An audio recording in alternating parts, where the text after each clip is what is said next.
નસવાડી તાલુકાના ડુંગર વિસ્તારોમાં આજે પણ પીવાના પાણીની સમસ્યા યથાવત છે।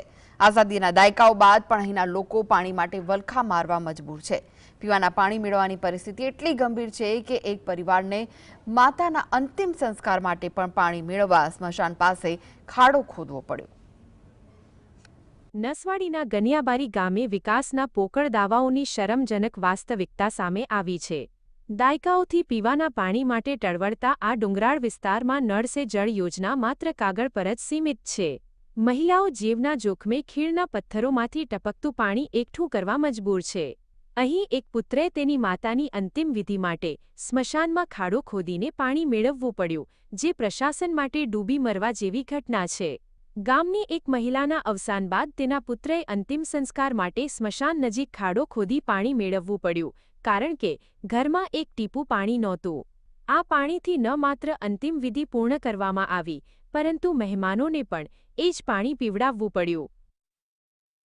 લેવા પડે તો અત્યારમાં જો મારા મરી જાય એનું સમસાણમાં પાણી વાપરવાનું તો એટલે નજીકનો ખાડો ખોદીને પાણી ખોદીને પછી પાણી પીવાડ્યું।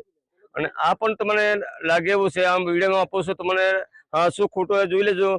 તે દ્વારા પાણી અહીંયા આગળ હતું નહોતું, પાણીની જરૂર હતી એટલે એ લોકોએ બધા એમના કુટુંબ મોટું હતું એટલે કુટુંબ બધા ભેગા થઈને આ ખાડો ખોદીને પાણીનો ઉપયોગ, પાણી પણ મળી ગયું તો સારું કે એ પાણીથી ઉપયોગ કર્યો આ લોકોએ।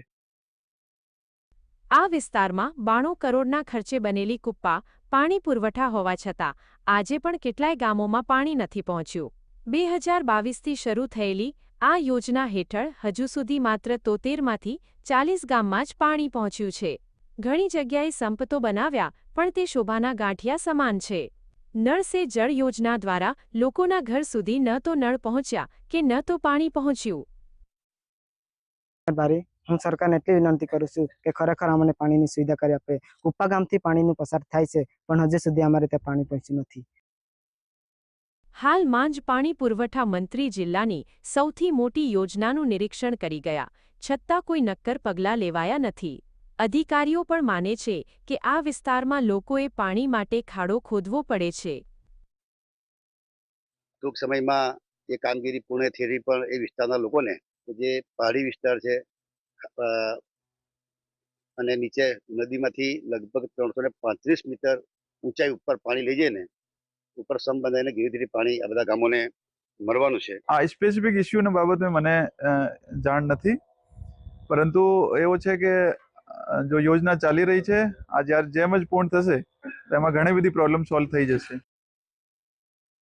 નર્મદાના નીર આખા ગુજરાતની તરસ છીપાવે છે, પરંતુ સ્થાનિક આદિવાસીઓને અંતિમ સંસ્કાર માટે પણ જમીન ખોદીને પાણી મેળવવું પડે, તે આધુનિક યુગની સૌથી મોટી કરુણતા અને તંત્રની નિર્લજ્જતા છે।